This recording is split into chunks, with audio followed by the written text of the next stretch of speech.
안녕하세요. 해커스 어학원에서 GRE 매스를 강의하고 있는 민혜원 강사 인사드립니다.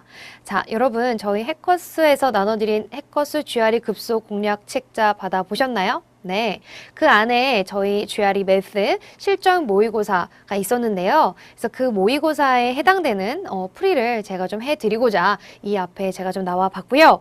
여러분들 이 영상을 보시기 전에 반드시 그 모의고사를 먼저 풀어보고 그리고 저와 함께 한 문제씩 문제마다 포인트 잡아 드리는 부분을 잘 필기해 가시기를 좀 부탁을 드려보도록 할게요. 자, 그러면 본격적으로 문제 풀이 영상을 해보도록 하겠습니다.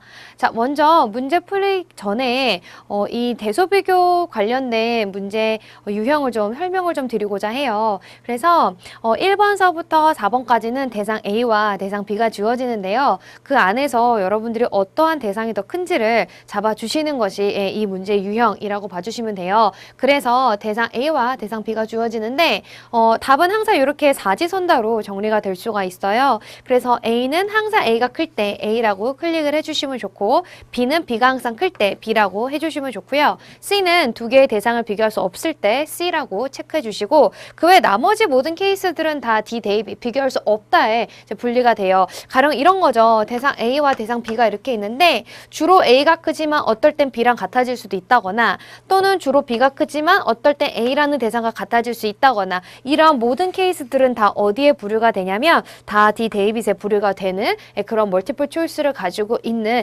대소비교 문제이고요. 또 우리 학생들이 또 자주 실수하는 것 중에 또 하나가 뭐냐면 이 대소비교 문제를 풀으실 때 대상 A와 대상 B에 있었던 어떤 그런 미지수들의 값을 찾으려고 많이들 노력을 많이 하시는 것 같은데 이 문제는 값을 찾아라 라기보다는 크기를 비교하여라 라는 문제이기 때문에 그 점에 유의해서 문제를 접근해 주셨으면 너무 좋겠습니다. 그러면 본격적으로 저희 1번서부터 문제풀이 들어가 보도록 하겠습니다. 자, 1번인데요. 자, 이런 식으로 해서 대상 A와 대상 B가 주어진다라고 앞에 제가 좀 설명을 간단하게 드려봤는데 이런 식으로 전제 조건이 나와주고 대상 A와 대상 B 어떠한 부분이 더 큰지를 잡아보도록 할게요. 자, 먼저 이 문제를 풀기에 앞서서 우리 학생들이 어느 부분에 조금 더 초점을 맞춰주셨으면 좋겠냐면 바로 이 less than이라는 표현을 예쁘게 하이라이트를 해주셨으면 좋겠어요. 하이라이트 하셨죠? 네. 자, less than이라는 표현은 이러한 뒤에 있었던 대상보다도 얼마만큼의 양이 적어라고 해석이 돼요. 자, 다시요. 뒤에 나온 대상보다, 그쵸? 이 정도의 양이 적어라고 해석이 됩니다. 그렇기 때문에 반드시 less than 구조가 나오면 어떠한 대상에서로부터 어떠한 값이 더 작아지는지를 확인해 주시는 것이 굉장히 중요하겠죠? 자, 그러면 본격적으로 문제 보도록 할게요. 자, 브레드라는 친구는요, 8kg의 무게를 가지고 있고 탐 같은 경우에는 누구보다도 그렇죠. 브레드보다도 얼마만큼이 Bkg이 좀 덜 든대요. 자, 그리고 나서 A와 B가 둘 다 양의 정수라고 좀 되어 있어요. 자, 일단은 우리가 이 관계식을 먼저 정리를 좀 해보면 좋겠어요. 그래서 B라는 아이는 A의 무게를 가지고 있고 탐 같은 경우는 그쵸 브레드 즉 A라는 무게보다도 B만큼이 적은 것이 탐의 무게라고 봐주시면 돼요. 자, 그런 상태에서 둘 다 양의 정수라고 했기 때문에 수의 체계가 약간 좁혀졌다라는 것도 이 부분에서 알 수가 있었고요. 이어서 대상 A를 보면 A 플러스 B예요. 네, 저는요 B를 좀 정리를 좀 해보도록 할게요. 왜냐면 둘 다 지금 A로 지금 양옆에 다 정리가 되어 있기 때문에 그쵸, A를 B로 좀 넘겨보면 그쵸, 네, B는 A 빼기 T로 이렇게 정리가 되는 거 보이실 거예요. 그렇다면 이 부분이 바로 어디에 들어가 있어요? 여기 쏙 들어가 줄 수가 있겠죠. 네, 자, 그렇다면 이걸 다시 또 A로 정리를 좀 해주면 A 플러스 그쵸, A 빼기 T가 되는 거예요. 정리를 다시 해주면 2A 빼기 T가 되는 거죠. 자, 보세요. 대상 B에는 2A가 정리가 되어 있고 대상 A도 2A가 정리가 되어 있는데 여기서 T라는 무게를 대상 A에서는 빼주는 거예요. 근데 T 자체가 양의 정수, 그쵸? 일 수밖에 없잖아요. 사람의 몸무게이기 때문에. 그래서 당연히 그쵸, B 쪽이 조금 더 클 수밖에 없겠죠? 그래서 정답 B 보이 찍고 넘어가 주시면 되는 거고요. 마무리를 좀 하자면 일단은 앞에서 제가 계속 반복적으로 말씀을 드렸는데 있는데 이렇게 less than이라는 구조 굉장히 중요했고요. 두 번째로는 비교하는 이러한 문제에서는 이렇게 정확한 값보다는 그쵸 크기만 여러분들이 살짝 보셨을 때 어디 쪽이 더 큰지만 잡아주시기만 하면 됐던 부분이라고 봐주시면 되고요. 저희는 이어서 2번으로 넘어가 보도록 할게요.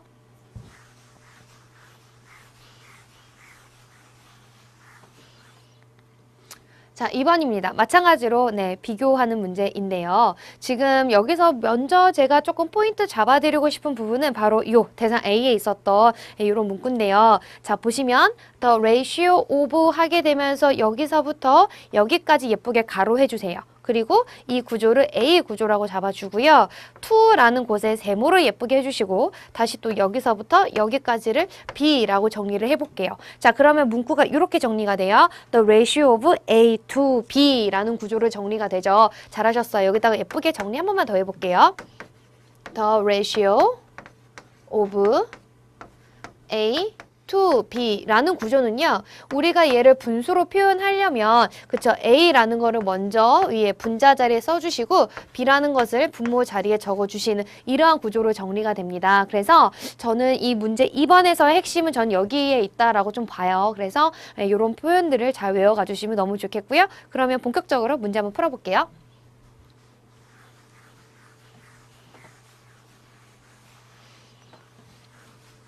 자, 일단은 전제 조건 자체가 N개 카드가 있는데요. 이 N개 카드 중에서 정확하게 K가 마크드된 카드래요.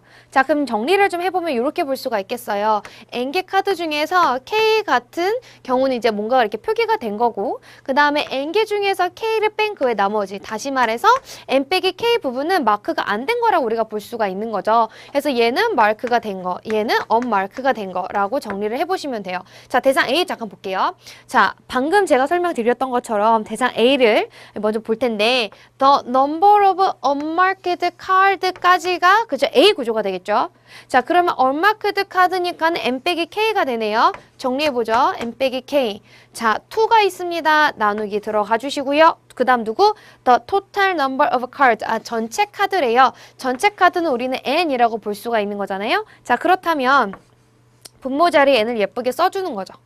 그리고 오른쪽 대상 B를 잠깐 봤더니 뭔가 되게 비슷해 보여요. 그래서 이 대상 B를 예쁘게 통분을 좀 해보면 K분의 N 빼기 K가 되겠죠. 자, 이 상태에서 우리는 뭘 봐야 되냐면 이 문제는 결국에는 크기를 비교하는 부분이니까 N 빼기 K 부분과 N 빼기 K 부분 지금 분자 자리에 같은 숫자가 올라가지는 거 보이시죠? 그럼 우리는 간단하게 얘를 그냥 없다라고 생각을 해줘도 돼요.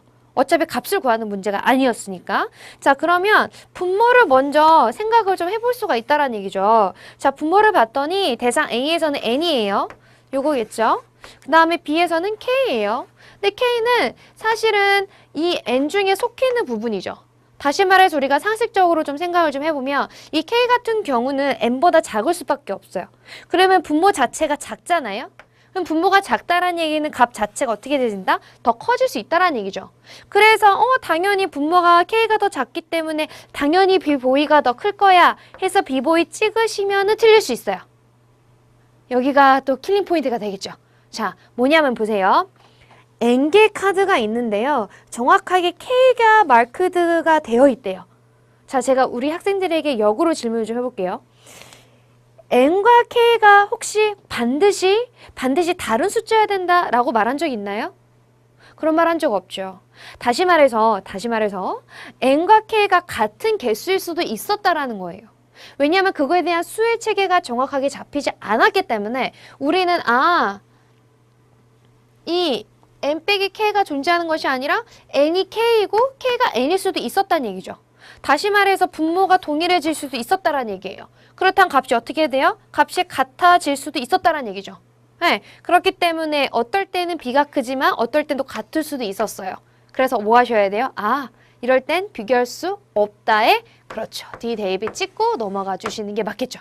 네, 자 여기서 일단 우리가 정리를 좀 해보자면 일단 ratio of A to B 구조 일단 먼저 이게 정리가 되시는 게 첫 번째고요. 두 번째는 문제를 보셨을 때 K가 그냥 단순하게 0만 아니면 돼 라는 수의 체계만 정리가 됐었기 때문에 N과 K의 관계에 대한 전혀 그쵸? 전혀 또 다른 정보가 없었다는 거, 수혜 체계가 잡히지 않았다는 거, 예, 그런 거 명심하고 문제를 풀어봐 주셨으면 좋겠어요. 잘하셨고 저희는 그 다음번 문제로 넘어가 보도록 하죠.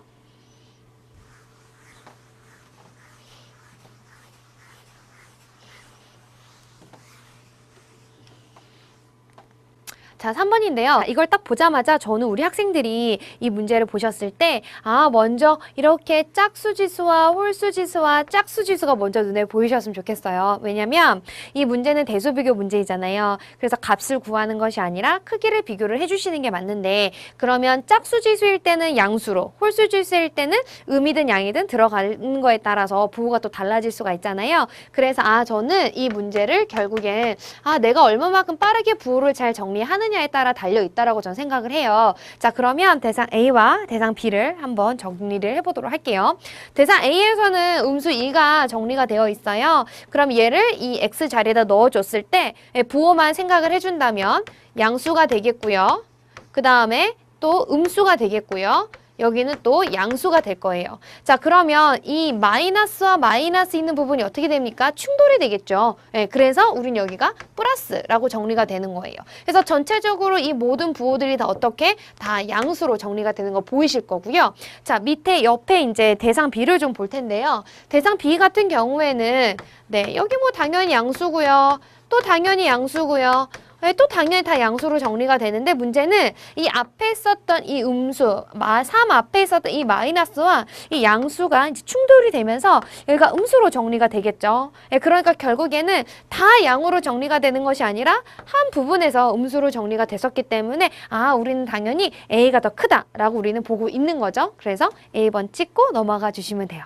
자, 다시 정리를 할 텐데 결국에는 이렇게 짝수, 홀수, 짝수 또는 이러한 짝수와 홀수의 지수를 가지고 있었던 문제들은 나는 부호에 조금 더 집중해서 문제를 좀 풀어야 되겠구나 라고 여러분들 접근해 주시면 좋을 것 같아요. 그러면 4번으로 넘어가 보도록 할게요. 자, 4번 들어가 보도록 하겠습니다. 자, 마찬가지로 대수비교 하는 문제였는데요. 이 주어진 전제 조건을 봤더니 A 곱하기 B에다가 1을 했더니 3이 나와주고요. 그리고 A는 0보다 크고요. 그 다음에 B는 0보다 같거나 크대요.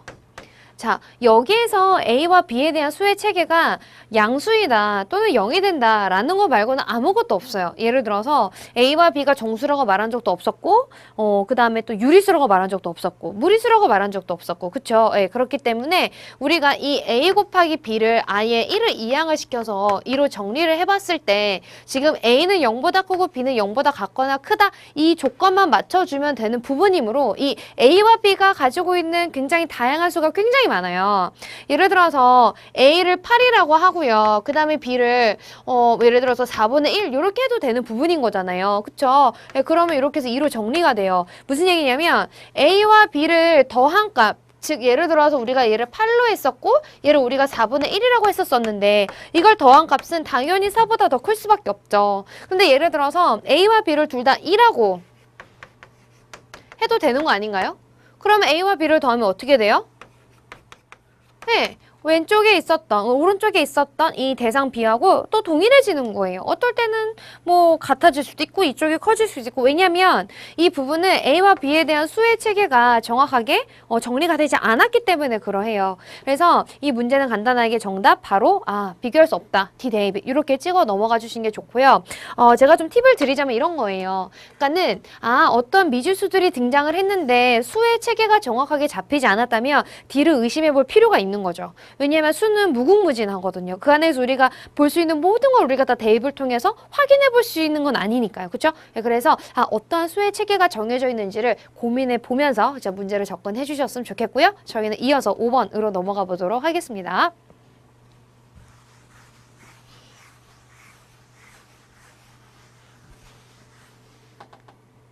자, 5번인데 뭔가 갑자기 문제가 막 길어졌어요. 그쵸? 그래서 이러한 문제들이 좀 주로 이제 많이 나오는 패턴이기도 하는데요. 저는 이 5번에서 먼저 우리 학생들이 이거를 좀 집중해 주셨으면 좋겠어요. 뭐였냐면 바로 이 레이쇼 부분이거든요. 예, 그래서 ratio of 11대 9대 3대 2 하면서 respectively에다가 언더라인 예쁘게 별표.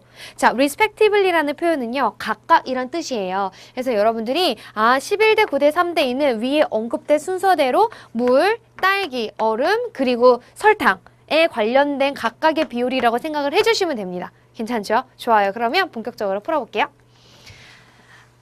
자, 이 바리스타가 이제 스트로베리 스무디를 만들고 싶대요. 그래서 물, 딸기, 얼음, 그리고 설탕을, 그쵸, 무게를 각각 이러한 비율로 넣어서 이제 스트로베리 스무디를 만들고 싶다라는 거예요. 자, 그럼 정리를 조금 해보도록 할게요. 자, 물과 딸기와 얼음과 그 다음에 설탕의 비율이 각각 11대 9대 3대 2였다라는 얘기죠. 자, 우리가 궁극적으로 찾아야 되는 거는 how many pounds예요. 즉, 그 무게의 수량을 물어보고 있는 거였고요. 그래서 아이스에 대한 무게가 얼마만큼이야? 라는 거예요. 뭐 하기 위해서?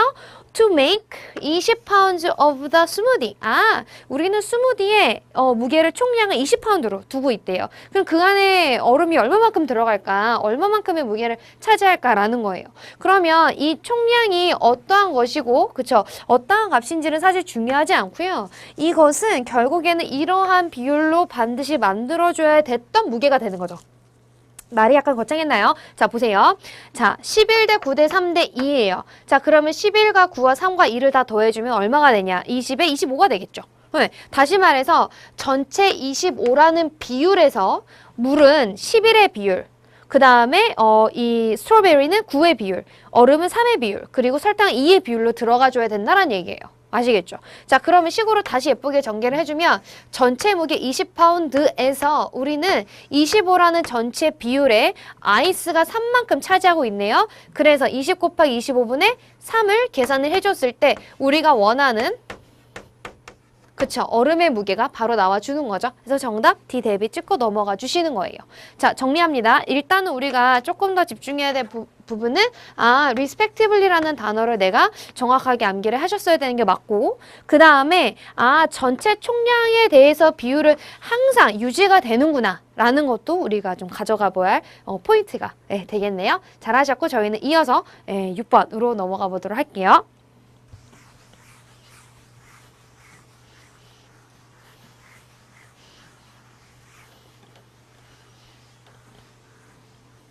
자, 6번입니다. 자, 6번은 우리 학생들이 조금 많이 어려워하는 경우의 수라는 거예요. 그래서 처음에 시작을 이렇게 해요. How many 이런 식으로 시작을 해주고 있는데 이렇게 되면 내가 확률을 찾는 것이 아니라 나는 순수한 경우의 수를 찾는구나 해서 그렇게 이제 여러분들이 알고 가시면 좋고요. 우리는 4digit 여기도 예쁘게 언더라인 해주시고요.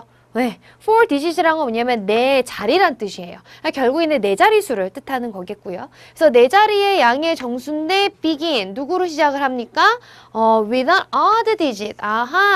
홀수로 시작을 하고요. end with an even digit. 그리고 누구로 마무리를 짓는데요? 짝수로 마무리를 짓는데요. 자, 그럼 일단 네 자리수 정리해 보도록 할게요. 이렇게.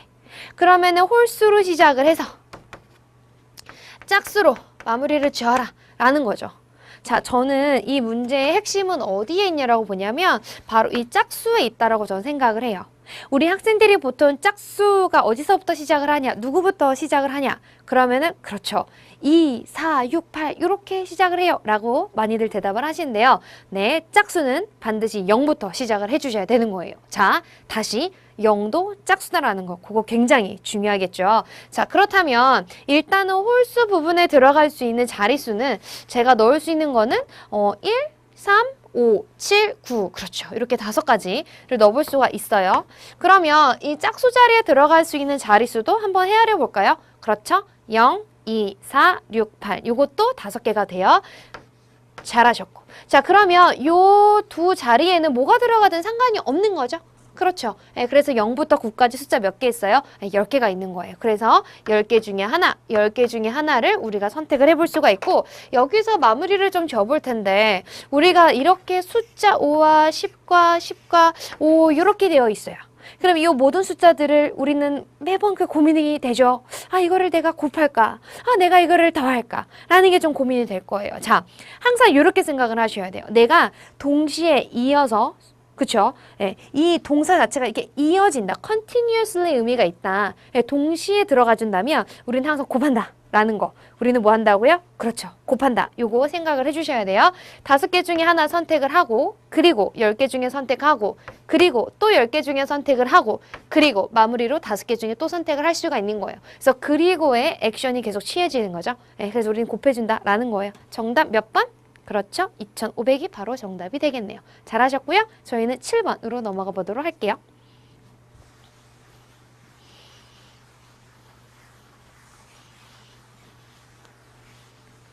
네, 7번인데요. 7번은 약간 문제가 조금 헤비해 보여요. 그쵸? 네, 하지만 제가 꼼꼼히 또 해석을 또 해드려 보도록 하고요.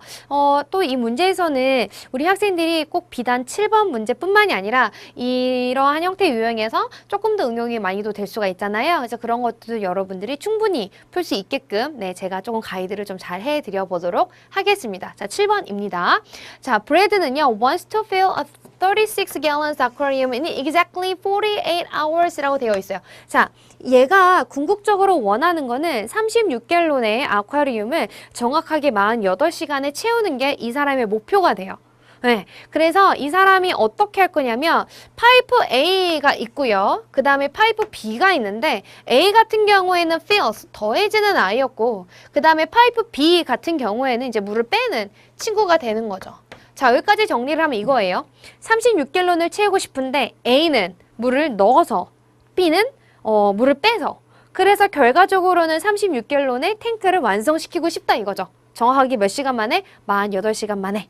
자, 이렇게 해서 일을 하게 되는 가장 기본적인 유형이라고 봐주시면 되는데요. 저는 이렇게 일하는 문제가 나왔을 때 저는 항상 이거를 생각을 하는 것 같아요. 필수 공식이란 게 있잖아요. 그래서 저는 Q는 R 곱하기 T다 라는 거를 먼저 적어놓고 정리를 좀 하는 편이에요. 그래서 이 Q가요, 전체 일한 양이 되고요. R은 여기에서의 속력이 되고 T는 여기에서 시간이 돼요. 다시 말해서 어떠한 속력으로 어떠한 시간의 일을 하면 어떠한 양이 나온다.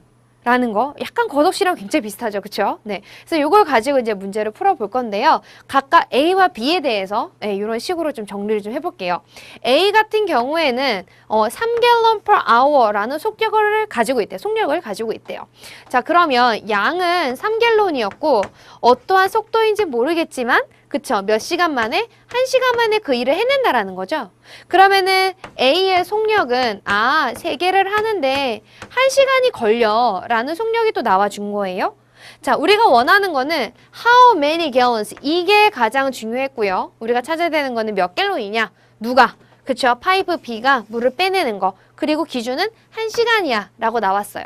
그러니까 1시간 만에 B는 몇 갤론을 퍼내야 되니? 라는 거예요. 정확하게 48시간에 36갤론의 아쿠아리움을 채우기 위해서 이거죠. 자, 그렇다면 가장 기본적인 그쵸? 틀을 좀 맞춰주면 A가 채우는 양과 B가 빼는 양을 그쵸? 멋진 콜라보 형태로 들어가 주는 거죠. 얘는 더해지는 아이고 얘는 빼어지는 아이니까. 그렇게 해서 36갤론의 갤론을 맞추고 싶다라는 거예요. 자, 그럼 A 같은 경우에는요. 3갤론을요. 어떠한 그쵸? 3갤론을 주어진 1시간 만에 빼주겠고 B 같은 경우에는 그쵸? 1시간에 몇 갤론을 일을 하는지 모르겠지만 X갤론을 뺄 거예요. 그러면 각각의 속력이 쫙쫙 나와준 거죠. 그럼 여기에 누구를 곱해서? 시간을 곱해주면 전체적인 양이 나오겠죠. 자, 그럼 시간은 너도 48시간, 나도 48시간을 일해주는 거죠. 왜? 우리는 48시간 만에 이렇게 되기를 원하니까. 그러면 빼어서 결국에는 36갤론으로 나와주기만 하면 굿. 되셨나요? 그럼 여기서 우리가 잘 풀면 X값이 바로 나오지 않겠어요? 그쵸? 네, 그래서 여기가 X값 정답 몇 번이 되겠어요? 그렇죠? 네, 4분의 9가 바로 정답이 되는 거예요. 자, 정리합니다. 7번 같은 경우는요. 물론 굉장히 다양하게 우리가 또 풀어낼 수가 있었겠지만 저는 이 문제를 여러분들이 또 응용해서 또 잘 풀어내셔야 되는 부분이기 때문에 가장 기본적이고 가장 그쵸 핵심이 되는 이 틀을 제가 여러분들에게 말씀을 드린요. 그래서 일하는 문제가 나왔다면 이 식에서 절대 벗어나질 않는구나 라고 여러분이 생각을 해주시면 너무 좋을 것 같아요. 잘하셨고 저희는 이어서 8번으로 넘어가 보도록 하죠.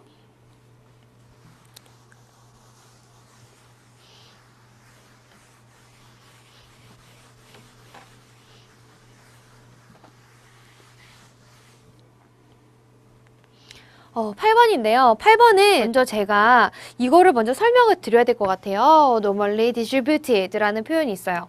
얘가 뭐냐면 바로 정규 분포도라는 뜻이에요. 적어볼게요. 얘는 정규 분포도구나 라는 거예요. 자, 이거를 우리가 8번을 풀기 전에 제가 가장 간단하고 가장 쉽게 설명을 좀 해드려 보도록 할 텐데요. 일단 이 정규 분포도라는 것은요, 이렇게 있잖아요. 그러면 이 가장 가운데 있는 중심축이 바로 평균이 돼요. 그래서 이 평균을 기준으로 밑으로 3개 파티션이 나눠져 있고, 그리고 평균을 기준으로 위로 이렇게 파티션이 나눠져 있는 거예요. 그래서 이 하나의 파티션을 우리는 1시그마, 즉 1표준 편차, 다시 말해 이런 것들을 Standard Deviation, 1표준 편차라고 표현을 해요. 그래서 이 정규 분포도 같은 경우에는 평균을 기준으로, 그쵸? 위로 3개 시그마가 정리가 되어 있고 밑으로 3개 시그마가 또 정리가 되어 있어서 우리는 얘네들을 6 시그마 그래프라고도 부를 수 있다라는 거거든요. 네, 좋아요.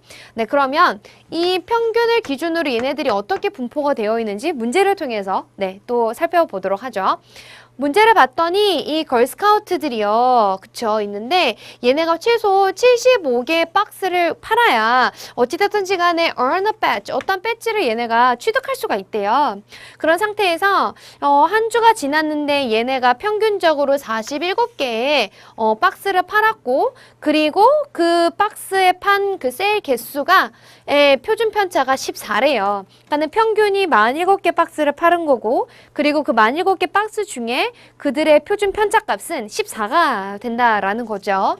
자, 그랬을 때 이 세일스 오브 쿠키의 박스들을 우리는 정규 분포도화가 됐다라고 보는 거죠. 박스의 개수를 정규 분포도화, 이렇게 6개의 6 시그마로, 그쵸, 6개의 시그마로 나눠졌다라는 거예요. 자, 여기서부터 질문인데요. 우리가 찾아야 되는 거는 몇 퍼센트의 걸스카우트들이, 그쵸, 결론적으로 earn a badge를 할 수 있겠느냐라는 거죠. 다시 말해서 우리는 이 earn a badge를 하기 위해서는 결국엔 75개 정도는 팔아줘야 되거든요. 다시 말해서 몇 퍼센트의 걸스카우트 애들이, 그쵸, 75개 박스를 최소 팔았느냐 이거예요. 자, 그럼 이 정보를 우리 정규 분포도에 그대로 한번 넣어서 정리를 해보도록 할 텐데요. 그러면 일단 평균값은요, 문제에서 주어졌다시피 지금 47개잖아요. 그쵸? 47개고 1시그마 증가가 될 때마다 평균을 기준으로 오른쪽으로는 증가가 될 거예요. 자, 그렇다면 1시그마 값이 14였기 때문에 더하기 14를 한 칸 해주는 거죠, 이쪽으로. 그럼 얼마가 돼요? 그렇죠, 61이 되는 거예요. 자, 그리고 한 칸을 더 가볼게요. 그럼 얼마가 돼요? 그쵸, 75가 돼요. 한 칸을 더 가볼까요? 그럼 89가 되겠죠? 이런 식으로 되어 있는데, 알겠어. 나는 이제 선생님이 설명을 해줘서 여기서부터가 75인 건 알겠는데 도대체 이 칸에 무엇들이 들어가 주는 거야? 라는 게 고민이 될 수 있어요. 자, 여기서부터 정리할게요. 여기서부터 키포인트예요. 이 분포를 여러분이 그래서 외워주셔야 되는 거예요.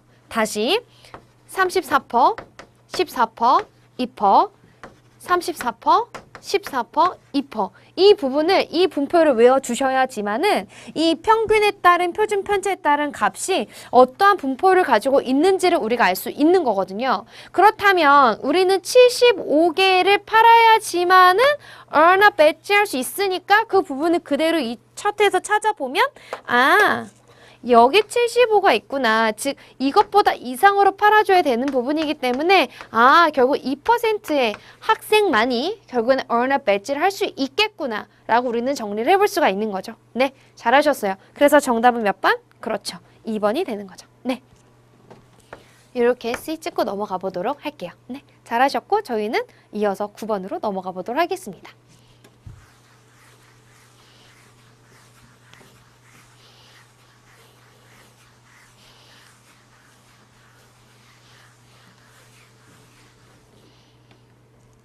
네, 9번인데요. 9번에서는 제가 조금 설명을 좀 해야 될 필요가 있는 문제예요. 이것도 굉장히 중요한 문제가 될 텐데요. 자, 이 9번에서는 10명의 스노보드들이 레이스를 펼쳐요. 그리고 2명이 한 번에 이제 대회에 출전을 하는 거죠. 그렇죠? 그래서 경기를 펼치는 거예요. 두 명이. 그랬을 때 이 룰이 뭐라고 했냐면 반드시 컴피트 해야 돼. 반드시 플레이를 해줘야 돼. Each of the other competitors. 그리고 남아있는 사람들과 정확하게 몇 번씩? 정확하게 두 번씩 싸워줘야 돼. 라는 거예요. 경기를 펼쳐줘야 돼. 라는 거예요. 자, 그러면 보세요.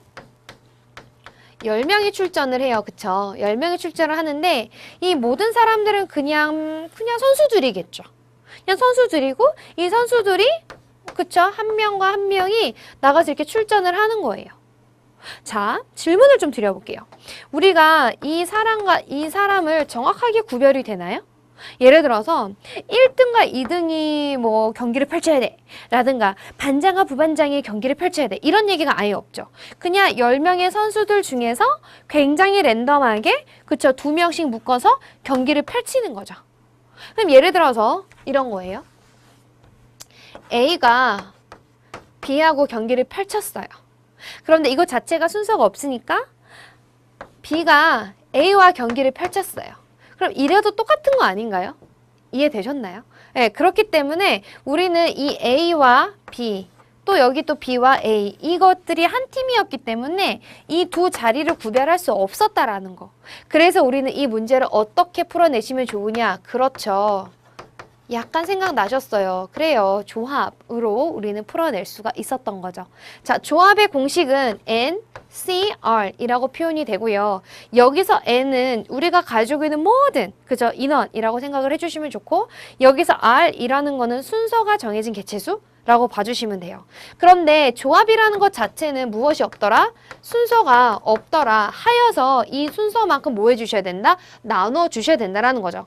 그럼 NCR의 공식을 정리를 해보면 N팩 나누기 N-R팩에 그렇죠. 이 순서만큼 또 나눠주셔야 되는 거예요. 자, 그러면 이거를 식으로 정리를 여기다가 좀 해보도록 할게요. 자, 그러면 10명 중에서 2명씩 랜덤하게 뽑아서 이제 경기를 펼칠 거다라는 거죠. 그럼 그대로 식으로 정리를 해주시면 네, 10팩 나누기 어떻게 돼요? 10에서 이제 1을 빼줘야 되겠죠.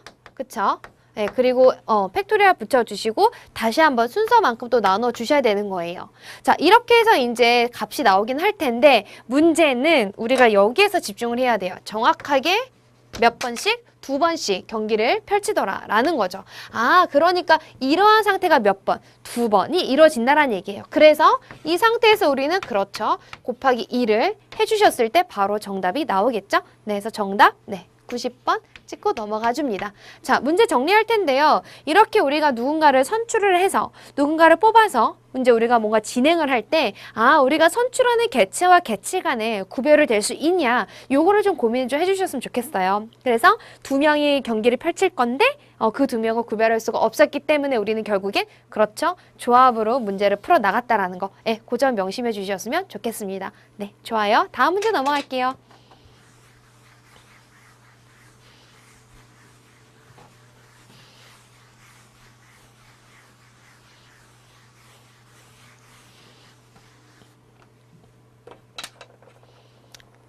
네, 10번입니다. 네, 10번에서는 지금 triangle DEF가 있고 two angles have the same degree. 자, 예쁘게 여기다가 하이라이트 좀 해주시고요. 네. 자, 이 부분이 사실은 두 개의 앵글이 같은 디그리 앵글을 가지고 있어. 그러니까 값이 같은 거야 라는 거예요. 결국엔 우리는 얘네들을 뭐라고 부를 수 있다? 그렇죠. 이등변 삼각형이라고 부를 수가 있는 거예요. 영어로는 isosceles triangle. 이라고 제가 좀 줄여서 써봤는데 이렇게 볼 수가 있겠죠? 그래서 이등변 삼각형을 우리는 isosceles triangle이라고 보고 있어요. 자, 그랬을 때 지금 앵글 E 같은 경우에는 30도를 가지고 있고 우리가 구체적으로 찾아줘야 되었던 것은 largest possible 할 수 있는 앵글이에요. 누가 될 수 있는? D가 될 수 있는. 그쵸? 그러니까 D의 값을 우리가 맥시마이즈 시켜보자라는 거죠. 자, 그럼 정리할게요.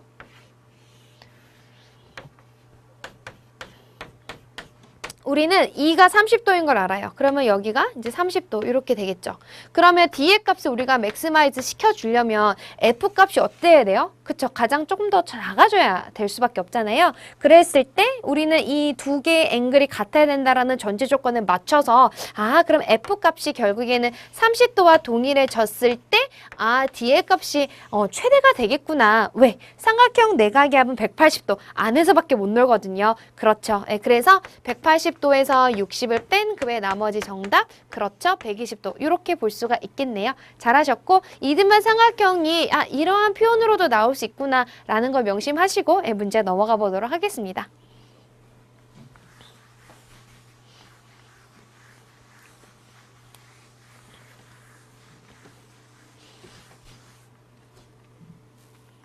네, 11번인데요. 지금 11번서부터 12번, 13번, 14번까지는 우리가 이제 그래프를 보고 이제 문제를 풀어내는 건데 아무래도 우리 학생들이 이렇게 그래프 내용이 나왔을 때 많이들 어려워하시는 것 같더라고요.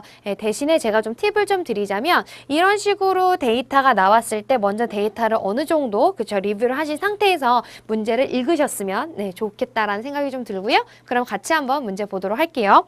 문제를 봤더니 지금 데이터를 먼저 좀 보도록 할게요. Water usage by year, town in billions of gallons. 여기에서는 이 전체 타운에서 물을 얼마만큼 썼느냐. 가 지금 정리가 되어 있어요. 레지덴셜 같은 경우에는 이제 뭐 거주자들, 이렇게 우리가 사는 사람 가정이라고 생각을 해주시면 좋겠고, 토탈 같은 경우에는 뭐 가정이든 공장이든 다 합한 값이라고 봐주시면 좋을 것 같고요. 밑에 보시면은 daily water usage예요. 매일 우리가 얼마만큼씩 쓰느냐에 대해서 좀 정리가 좀 되어 있고, 하필이면 그냥 모든 사람들이 아니라 하필이면 efficient한 appliances와 good maintenance를 가지고 있는 사람들이 이래요. 다시 말해서 관리를 되게 잘하거나 아니면 또 좋은 이렇게 가전제품을 써서 이렇게 뭐 효율을 높일 수 있는 어떤 그런 것들인가 봐요. 그래서 그런 것들을 사용했던 사람들이 이제 매일 얼마만큼의 물을 사용하는지에 대한 차트가 정리가 되어 있고, 요 정도로만 정리해 주시면 좋거든요. 우리가 이런 모든 숫자들을 다 볼 필요는 없고, 이렇게 두 가지 차트가 더블 그래프로 나와주고 있구나 라는 거예요. 자, 그러면 11번 본격적으로 읽어보도록 할게요. 저는 11번에서 핵심은 바로 이 레인지라고 생각을 해요. 이 레인지라는 것은 이 분포를 뜻해요. 다시 말해서 가장 큰 값에서 가장 작은 값을 뺀 값을 저희는 range라고 보고 있어요. 그래서 이 range란 단어를 모르셨으면 약간 이 문제가 조금 어려웠을 수도 있겠죠. 자, 문제 다시 한번 볼게요. 우리가 찾아야 되는 거는 range래요. 어디에 대한? residential water consumption from 2000년도, 2010년도 inclusive. 자, 이 표현도 우리가 또 많이 물어보는 표현 중에 하나인데요. inclusive라는 표현은요, 양쪽의 범위를 다 포함을 하는 거예요. 다시 말해서 2000년도 포함이 되고 2010년도 포함이 되는 거죠. 그 사이 안에 있었던 레지덴셜, 즉 가정에서 사용되고 있었던 물의 그 분포가 궁금하대요. 자, 그럼 2000년대 레지덴셜 약간 요 정도 되겠고요. 2010년대 레지덴셜 요 정도가 되겠네요. 그래서 50에서 20을 뺀 값심으로 약간 한 30 정도가 답이 될 것 같은데요. 그렇죠? 정답 10번 찍고 넘어가 주면 좋겠습니다. 자, 이어서 12번으로 넘어가 보도록 할게요.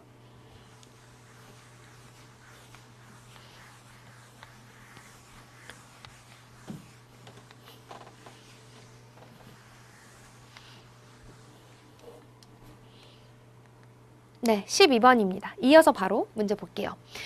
우리가 일단은 먼저 요 익시드가 조금 불편해 보이네요. 여기 예쁘게 언더라인 해주시고요. 그 다음에 바이에다가도 예쁘게 언더라인 해주시고요. 자, 저는 익시드와 바이가 나오면 우리 학생들에게 이 익시드와 바이를 잡는 구조를 먼저 설명을 하는 편이에요. 자, 그러면 익시드라는 표현은 우리가 알다시피 뭔가 되게 초과하다라는 뜻이잖아요. 그래서 다시 말해서 얘는 백의 역할을 해줘요. 자, 그렇다면 이 익시드라는 걸 기준으로 대상 A가 있겠고 그 다음에 대상 B가 있는 거예요. 그리고 여기에서 바이는요, 이꼴의 역할을 해줘요. 자, 그러면 노란색으로 다시 정리를 좀 해보면 total usage라는 거죠. total usage에서 누구를 뺀 거예요? residential usage를 빼준 거죠. residential usage를 뺐을 때 바이는 이꼴의 역할이 되겠고, 그렇게 빼었을 때 리스트 넘버 오브 갤런 해야 된대요. 자, 그럼 이 값이 가장 어떻게 된대요? 가장 적게끔 떨어져야 된대요. 자, 그렇게 했었던 해는 이렇게 해석이 되겠네요. 그 해는 what percent of the total usage was residential usage? 다시 전체 usage에서의 residential usage가 결국에는 몇 퍼센트냐라고 지금 물어보고 있어요. 다시 말해서 이 total usage가 분모가 되겠고 residential usage가 그쵸 바로 분자가 되는 거예요. 그러니까 그렇게 있었던 그러한 가장 낮은 값을 가지고 있었던 해에서의 total usage와 residential usage에 대한 퍼센트 비율이 궁금했다라는 거죠. 자, 그럼 1단계 우리가 먼저 뭘 찾아야 되냐면 그렇게 있었던 그 해가 어느 해인데 이걸 먼저 찾아야 되지 않겠어요? 그래서 다시 아까 제가 정리했던 요 식으로 넘어오면 여기에서 여기를 뺐을 때 이 값이 가장 낮아야 돼요. 자, 그럼 한번 살펴보도록 하죠. 봤더니 일단 이런 것들은 조금 너무 큰 것 같아요. 그쵸? 네, 이런 거 너무 좀 커요. 그래서 쓱 봤더니 아무래도 요 부분이 가장 미미한 네, 부분을 좀 보이고 있네요. 그래서 2002년도의 값이었구나 라는 거죠. 자, 그럼 2002년도에 지금 토탈 값은 뭐 한 30이 조금 될 것 같고요. 그 다음에 얘는 한 20이 조금 넘을 것 같은데요. 그쵸? 네. 그러면 이 토탈 유세지 값이 한 30, 저는 뭐 한 3으로 좀 볼게요. 33 정도로 보고 있고요. 그 다음에 레지던셜 같은 경우에는 뭐 한 22 정도가 될 것 같은데요. 네, 그렇게 해서 곱하기 100을 해줬을 때 이게 값이 정확하게 나오진 않겠지만 결국 approximately하게 나와줘야 되는 부분이니까 계산을 잘 해주시면 라프하게 한 88% 정도로 나와주고 있는 거 아마 보이실 것 같아요. 자, 중요했던 건 뭐냐면 일단 이 exceed라는 표현이 굉장히 중요했고요. 그리고 우리가 what percent of 구조도 잡아내는 것도 굉장히 중요했어요. 그래서 전체 중에서 이 레지덴셜이 가지고 있었던 비율에 대한 퍼센트였습니다. 잘하셨고 저희는 또 이어서 13번으로 넘어가 보도록 할게요.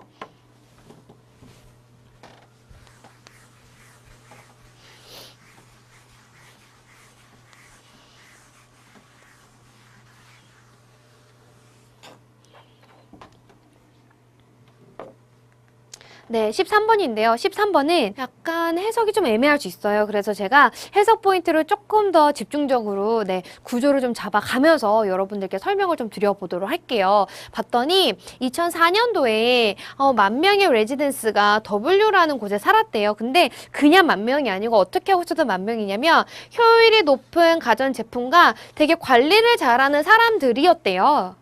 오케이, 좋아요. 이어서 합니다. 자, 우리가 궁극적으로 찾아야 되는 것은 몇 갤론이 매일 사용이 되었느냐라는 거예요. 누구에 의해서? 이렇게 하고 있었던 레지던스에 의해서예요.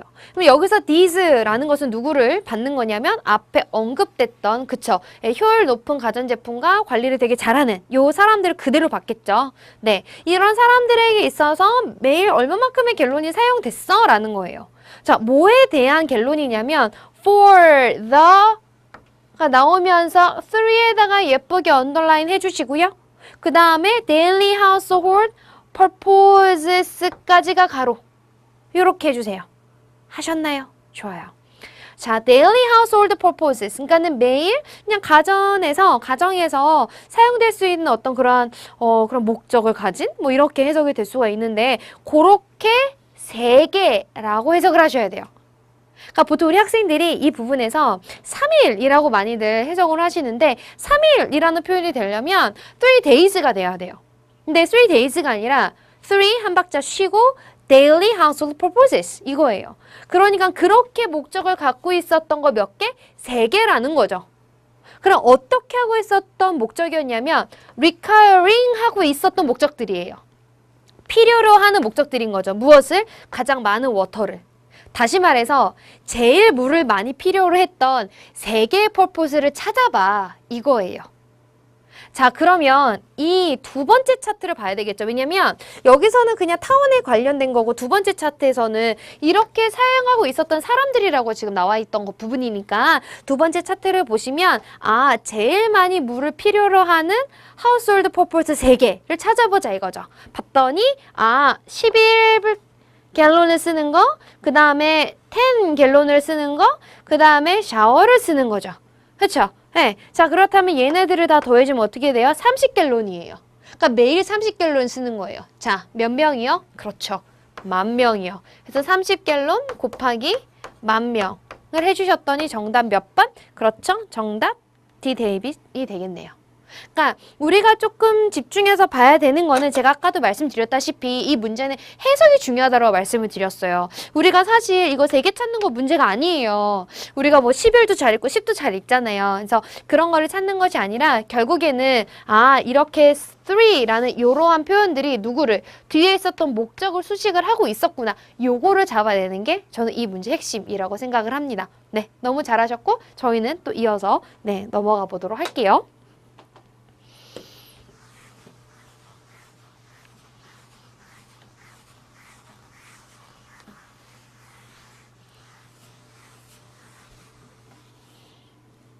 네, 14번 넘어가 보도록 하죠. 이어서 이제 그래프를 마무리 이제 지어보는 그런 부분인데 여기서는 정확하게 우리가 퍼센트 비율에 대해서 알고 있어야 돼요. 그래서 먼저 표현을 먼저 잡아드리면 지금 reduce라는 표현과 그 다음에 by라는 표현과 35%가 지금 나와주고 있는데요. 다시 말해서 얼마만큼이 35%만큼이 줄어들었다. 라고 해석을 하셔야 되는 거지 35%로 라고 해석을 하시면 안 돼요. 그쵸? 네. 그래서 정확하게 by라는 전치사가 나왔기 때문에 그 정도 가량 양을 뜻하는 거라고 여러분들이 꼭 필기를 해주셨으면 좋겠습니다. 잘 하셨고, 자, 그래서 전체적으로 좀 읽어볼게요. 이 household with efficient appliances and good maintenance. 이렇게 효율이 좋고, 그 다음에 관리를 잘하는 사람들은 아무래도 한 35%만큼의 물을 절약을 할 수가 있었더라고. 감소시킬 수가 있었더라고, 이거예요. 그래서 2010년도에 레지덴셜 중에 한 반 정도는 그렇게 하고 있었던 사람들이었다라는 거죠. 2010년도에 레지덴셜의 반 정도는 이렇게 잘 관리도 하고 좋은 가전제품도 쓰는 사람들이었대요. 자, 그렇다면 우리가 찾아야 되는 거는 How many gallons of water were saved by the year? 그럼 그 해에 몇 갤론이나 절약을 할 수가 있었던 거야? 라는 얘기인 거죠. 근데 문제가 약간 좀 헤비하죠. 정리할게요. 보세요. 2010년도에 반 정도가 절약하는 사람들 그리고 그 사람들이 이미 35%만큼을 감소시킨 거예요. 자, 그랬을 때 그렇게 감소가 되었을 때 우리가 절약했던 물의 양을 찾는 거죠. 자, 그러면 볼게요. 2010년도에는 대략 한 52 정도의 갤론이 전체 레지덴셜에서 사용이 되었어요. 그런데 52 중에 반 정도는 절약하는 사람들에 의해서 사용된 거죠. 정확하게는 26갤론이 절약하는 사람들에 의해서 사용된 건데 이 양 자체가 이 양 자체가 35%만큼 감소된 양이라는 거죠. 왜냐? 이 사람들은 35%만큼 감소를 시킬 수 있다면서요. 그래서 정확하게 얘네가 얼마만큼을 썼었어야 되는지 모르겠지만 그 중에서 35%를 제외한 65%의 값을 계산을 했을 때 그 값이 26갤론이었다라는 거예요. 자, 계산을 하면 이 x값으로 40이라는 숫자가 나오죠. 그러니까 원래는 얘네가 40만큼을 썼었어야 되는데 얘네가 이렇게 잘 절약을 했기 때문에 26갤론만 쓴 거예요. 그럼 여기에서 델타 값으로 내가 원래 40을 썼었어야 되는데 26만 썼어. 다시 말해서 나는 14갤론만큼을 내가 절약을 할 수가 있었던 거야. 라는 값으로 나와주는 거죠. 그래서 정답 몇 번? 비보이가 바로 되겠습니다. 정말 중요했던 거는 이 안에서 스토리를 잡는 거 플러스 해석을 꼼꼼하게 잘 했었어야 되는 거. 요 부분이 킬링 포인트였고 그리고 반 정도의 값이 바로 얘 사람들에 의해서 절약하는 사람들에 의해서 사용됐다라는 내용이 바로 이 식으로 정리가 되셨었어야지만은 됐던 문제가 돼요. 그래서 이 부분이 조금 헷갈리신다면 다시 한번 문제를 좀 풀어보고 읽어보셨으면 좋겠고요. 저희는 이어서 15번으로 넘어가 보도록 하겠습니다.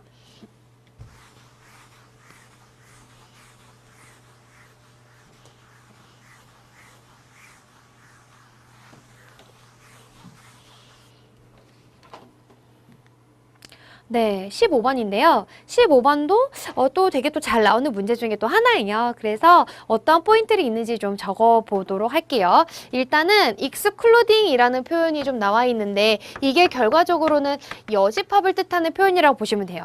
그러니까 누구를 제외한 그의 나머지였기 때문에 excluding이라는 표현은 결국에는 여집합을 표현하는 거였고요. 그러면서 보시면은 지금 초콜릿 마카롱과 애플과 그리고 두 개 로 이제 정리가 되는데 결과적으로는 여집합 4명을 뺀 그 외 나머지 합집합에 대해서 지금 표현을 해주고 있어요. 그래서 구조적으로는 A, B, or both. A, B, or both 라는 표현이 나와주면 A와 B의 합이구나. 그쵸? 합집합을 뜻하는구나 라고 생각을 해주시면 좋아요. 자, 그리고 또 두 번째 포인트가 있는데요. 지금 여기서 twice as 그리고 as가 또 여기 있었어요. 요렇게. 그래서 twice as 어떤 대상 as 요 구조예요. 그러면 뒤에 있었던 구조의 몇 배만큼이 그렇죠. 2배만큼이 안에 있었던 구조와 동일하더라. 라는 비율식이 또 정리가 될 수가 있었겠고요. 자, 그러면 조금 더 정확하게 문제를 꼼꼼하게 보도록 하겠습니다. 자, 4명을 뺀 그 외 나머지 사람들은요, 네, 초콜릿을 할 수 있거나 애플을 할 수 있거나 둘 다를 다 할 수가 있대요. 다시 말해서, 합집합이 정확하게 4명을 뺀 그 외 나머지는 합집합이 되는구나, 라는 거였고, 지금 대상을 좀 정리를 해봤더니, bakers do not know how to bake any of them까지가 결국에는 이 여집합에 대한, 그쵸, 대상을 뜻하고 있어요. 그러니까 그 여집합의 대상은 바로 4명이었는데 다시 말해서 베이크를 둘 다 할 수 있었던 사람의 2배만큼은 결국에는 여집합의 인원이 된다라는 거죠. 다시 교집합 둘 다 할 수 있었던 사람의 2배만큼은 여집합이 된다라는 식인 거죠. 그러면 결국엔 둘 다 할 수 있었던 교집합의 인원은 바로 2명이 되는 거예요. 다시 말해서 A 교 B의 인원이 2명으로 정리가 되는 거 보이시고요. 자, 그러면서 7명의 베이커들은 초콜릿 마카롱을 할 수 있어요. 그리고 정확하게 22명의 베이커들이 있다면 그렇다면 우리는 애플파이를 하시는 사람은 몇 명일까라는 거죠. 자, 정확하게 22명이라는 인원은 식으로 정리합니다. A 합 B의 그쵸? A 합 B의 여집합으로 정리가 되겠죠. 자, 그렇다면 A 합 B라는 것은 A 집합 더하기 B 집합 빼기 2 빼기 A 교 B가 되겠고요. 그 다음에 여집합은 그냥 바로 쓸게요. 우리 바로 4명이라고 나왔기 때문에 이 4명을 정리를 하면 22명으로 나온다는 얘기죠. 자, 위에다가 이어서 좀 정리를 좀 해보도록 할게요.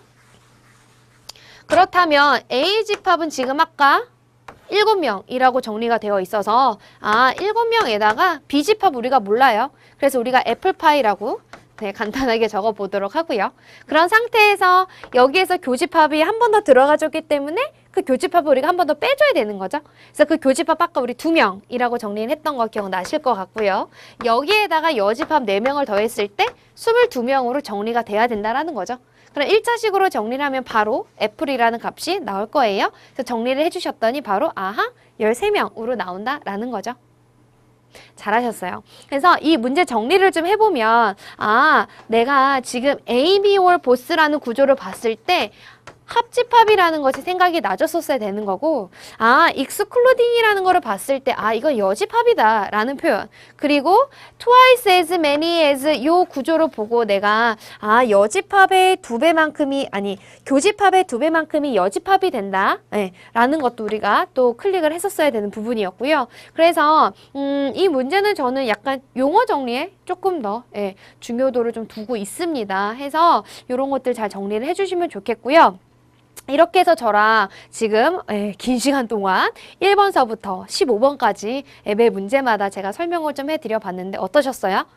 네, 제가 문제마다 이거는 중요하죠. 이 문제, 이 포인트는 이거예요. 라고 했던 것들이 있어요. 또 밑줄 좀 해주실까요? 이게 좀 포인트인 것 같은데요? 용어 정리 해줘야 될 것 같은데요? 라는 내용들이 있었는데 그런 부분들은 반드시 여러분들이 필기를 하시고 그리고 이 모의고사가 실제 시험과 굉장히 유사한 부분들이 많기 때문에 네, 아, 이러한 유형으로, 이러한 난이도로 시험장에서 문제가 나오는구나를 연습해 볼 수 있는 좋은 기회인 것 같았고요.